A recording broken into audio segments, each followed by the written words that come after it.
السلام علیکم جی. I hope you all are doing good. اور اگر نہیں بھی ہیں تو آئی ایم ویری شیور کہ پیارے پیارے پھول دیکھ کے آپ کا موڈ بہت فریش ہو جائے گا جیسے میرا ہوا تھا. بہار کا موسم ہے اور جب میں یہاں واک کر رہی تھی نا تو میں سوچ رہی تھی کہ واقعی ایسا ہے کہ اللہ تعالیٰ خود بھی خوبصورت ہیں اور وہ خوبصورتی کو پسند کرتے ہیں. اگر آپ میں سے کوئی بھی کسی بھی چیز کے حوالے سے بہت زیادہ پریشان ہے یا آپ اوور تھنکنگ کر رہی ہیں تو آپ نے یہ ویڈیو بالکل بھی اسکپ نہیں کرنی. میں اپنی پہلی بہت سی ویڈیوز میں آپ لوگوں کو استغفار کی امپورٹنس بتا چکی ہوں.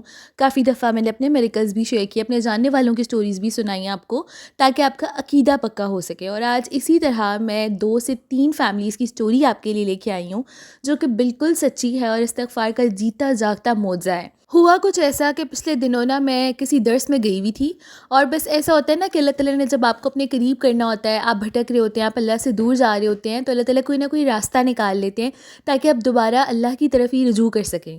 تو میں درس میں گئی، وہاں پہ پورا انہوں نے سیشن لیا خانم نے، اور اینڈ پہ ہوتا ہے ایک کویشچن آنسر سیشن. وہاں پہ کوئی چیز آپ کو سمجھ نہیں آئی ہے، جس کا جو بھی مسئلہ ہے وہ آپس میں شیئر کر لیتے ہیں.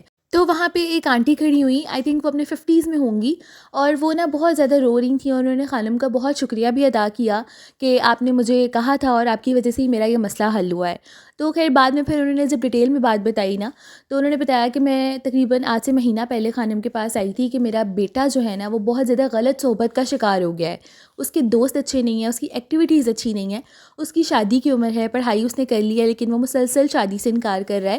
اور مجھے ایسا لگتا ہے کہ وہ کسی غلط کام میں مبتلا ہے اور میں نہ اس کو سمجھ نہیں پا رہی، نہ وہ مجھے سمجھ پا رہا ہے. والد ان کے حیات نہیں تھے، یہ اکیلی تھیں جنہوں نے بیٹے کو پالا تھا، ایک ہی بیٹا تھا، ان کی زندگی کا کل سرمایہ تھا وہ. اور کہتی ہیں کہ میں بہت زیادہ پریشان ہوں کہ اگر یہ بھی راہ راست پہ نہ رہا تو میں کیا کروں گی، میرا تو بڑھاپا رل جائے گا اور اولاد کا دکھ تو بہت زیادہ ہوتا ہے. خانم نے نا ان کو مشورہ دیا کہ آپ اس کو جس طرح بھی چاہیں نا اپنے دنیاوی جو طریقے استعمال کر لیں، لیکن وہ تبھی راہ راست پہ آئے گا جب اللہ کی طرف سے اس کے دل میں ہدایت آئے گی.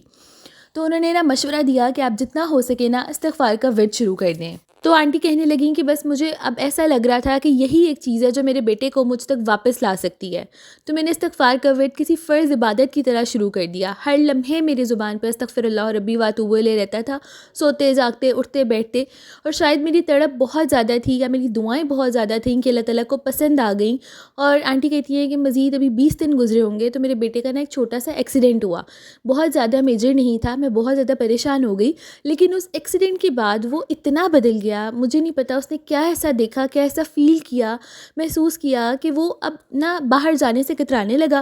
شروع میں مجھے اس کا بیہیویئر تھوڑا سا عجیب سا لگا کہ یہ کیسے کیا کر رہا ہے. خیر میں بہت زیادہ اس کے لیے فکر مند تھی. اور پھر کہتی ہیں کہ وہ بیڈ ریسٹ پہ بھی تھا تو وہ تقریباً تھوڑا ٹائم نا 10 دن کی وہ میرے پاس ہی رہا. میرے ساتھ اس کی انسیت اتنی بڑھ گئی، میں اس کے ساتھ اتنی پیار بھری باتیں کرنے لگ گئی. اس کے بابا کی باتیں، ہم دونوں مل کے اس کے بابا کو یاد کرتے تھے.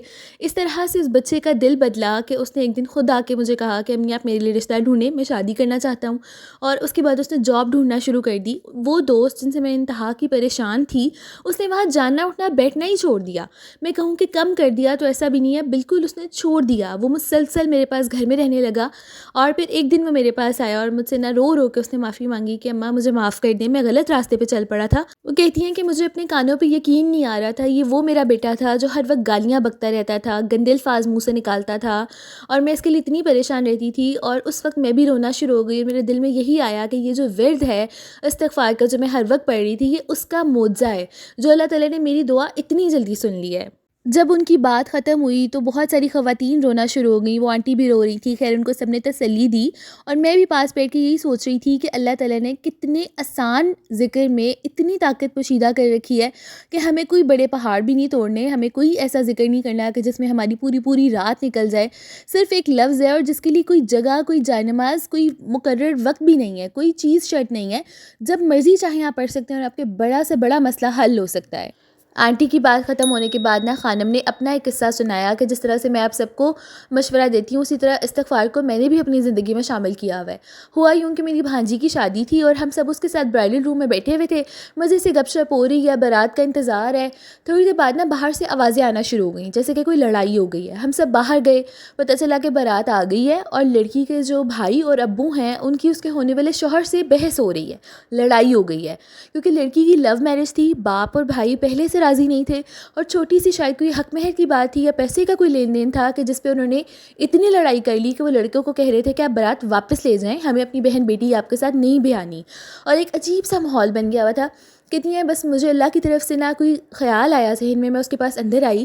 میں نے اس کو کچھ نہیں بتایا، بس میں نے اس کو کہا کہ تم نا استغفار کا بیٹا ورد شروع کر دو، جتنی دیر یہاں بیٹھی ہوئے ہو نا سچے دل سے استغفار کرو. وہ بڑی کنفیوز تھی. اس نے مجھ سے پوچھا خالہ بتائیں تو بات کیا ہے. کہتی ہیں بس میں نے اس سے کہا کہ تم نا پڑھتی جاؤ، تم نے کسی کا انتظار نہیں کرنا، بس تم نے پڑھتے جانا ہے اور دعا کرو کہ میں تمہارے لیے کوئی اچھی خبر لے کے آؤں. کہتی ہیں وہاں پہ اس نے ورد خیر شروع کر دیا. یہاں پہ ہم باہر آئے، سمجھایا، باپ بھائی کو سمجھایا، لیکن وہ بھائی جو تھا وہ اتنے غصے میں تھا کہ باپ تھوڑے ٹھنڈے بھی ہو گئے، لیکن بھائی بہت زیادہ بضد تھا کہ آپ اپنی بارات واپس لے کے جائیں، ہم نے اپنی بہن نہیں بیانی. تھوڑی دیر بعد کہتی ہیں کہ لڑکی کے دادا ابو آئے، بیٹھ کے بات چیت ہوئی بڑے آرام سے، اور تھوڑی ہی دیر میں لڑکے کا موڈ پورا بدل گیا، اور وہیں جہاں لڑائی ہو رہی تھی اس نے اپنے بہنوئی سے معافی مانگی، اور پھر ان بچوں کا نکاح پڑھا گیا، اور بہت اچھے طریقے سے اینڈ تک سارا ماحول رہا، اور شادی ہوئی اور بچی خیر سے اپنے گھر چلی گئی. اس کے بعد جب اس نے مجھ سے پوچھا آئی اپنی امی کی طرف، میں نے اس کو ساری بات بتائی، تو اس نے کہا خالہ آپ نے بہت اچھا کیا کہ مجھے نہیں بتایا باہر بات کیا ہوئی تھی. اور واقعی ایسا ہی ہے کہ اللہ تعالیٰ کے نام میں اتنی طاقت ہے کہ میں مسلسل پڑھتی رہی اور میرے لیے ماحول بہت خوشگوار ہو گیا. جب خانم نے اپنی بات مکمل کی نا تو میری بھی آنکھوں میں آنسو تھے، اور وہاں پہ اور بھی بہت سارے لوگوں نے اپنے واقعات اللہ کے ذکر کے حوالے سے شیئر کیے، اور میں بس یہی سوچ رہی تھی اور اپنے آپ کو کوس رہی تھی کہ میں اللہ تعالیٰ سے کتنا ڈسٹنٹ ہو گئی تھی.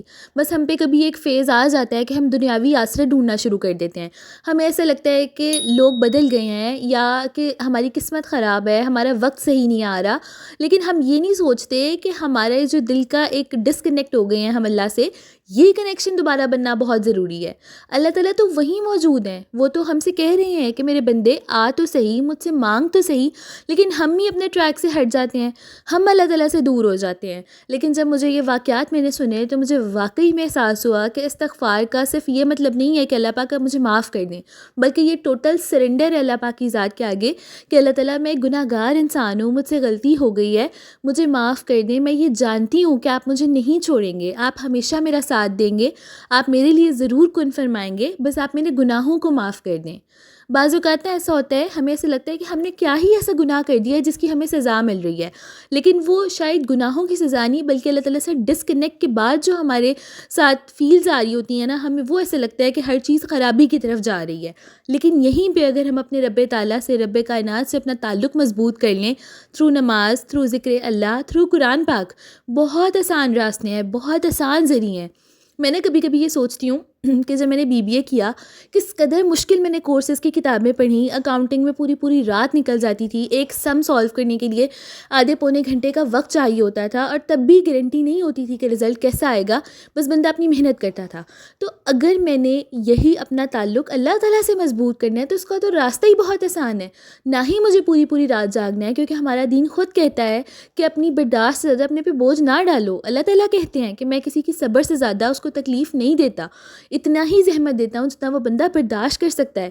تو بس اب ہم سب نے آج سے ہی کوشش کرنی ہے کہ ذکر کے تھرو، نماز کے تھرو پیارے اللہ جی سے اپنا تعلق مضبوط کر سکیں، کیونکہ اگر ہمیں کوئی بھی مسئلہ آ جائے تو ہمیں یہ پتہ ہو کہ اللہ تعالیٰ ہماری ہی فیور میں ہے. آپ سب کا بہت تھینک یو کہ آپ میری ویڈیوز پہ اتنا پیار دیتے ہیں. اپنا بہت سارا خیال رکھیے گا. میں ملتی ہوں نیکسٹ ویڈیو میں. Till then take care. Thank you for watching. اللہ حافظ.